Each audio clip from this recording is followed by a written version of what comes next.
Hi, welcome one more time to Legal Translations, where we speak the language of your world. This is Jose Vega, your federal court interpreter.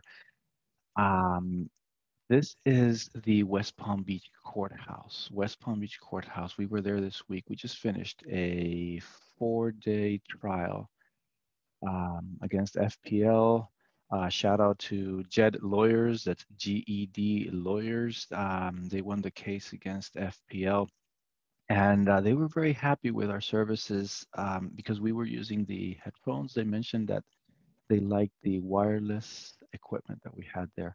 So how the wireless equipment works is that we give a headphone, a little box, a little receiver to in this case, was the plaintiff. And so that when the plaintiff is sitting at the plaintiff's table, they have just headphones, a little earbud in this case, two earbuds, and they're listening, and the interpreter, in this case, it was me for the first 3 days of the trial.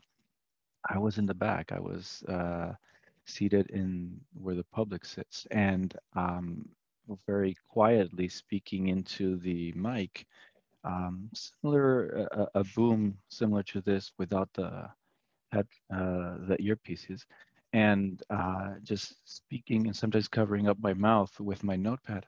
So they liked that it was very silent and that the interpreter, the attorneys could concentrate.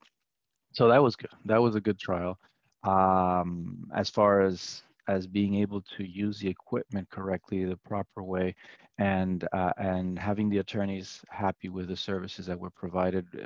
Very professional attorneys on both sides, on Jed lawyers side and also on the side of FPL. You can tell the level of intelligence on both sides and the type of arguments they were making. So that was very good.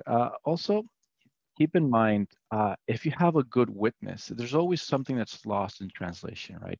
So if you have the best witness in the world, I think in this case that made a difference. They had a really good witness. The plaintiff was a really good witness, very likable guy, etc. So that may have influenced the jury.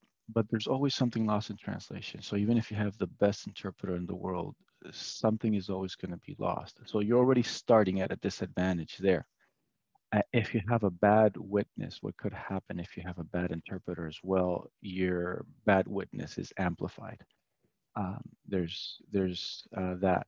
So whenever you're working with interpreters, there's always something that's lost there in the translation, the emotion, the expression, and sometimes if it may be amplified in the negative.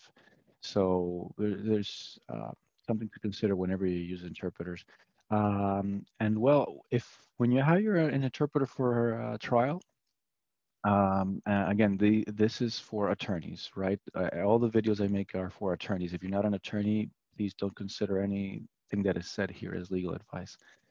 Try to request the headsets. Try to request the headset. They're not as big as this. I don't have one right here. The receivers. It's just an earbud or an earpiece for your plaintiff or your defendant.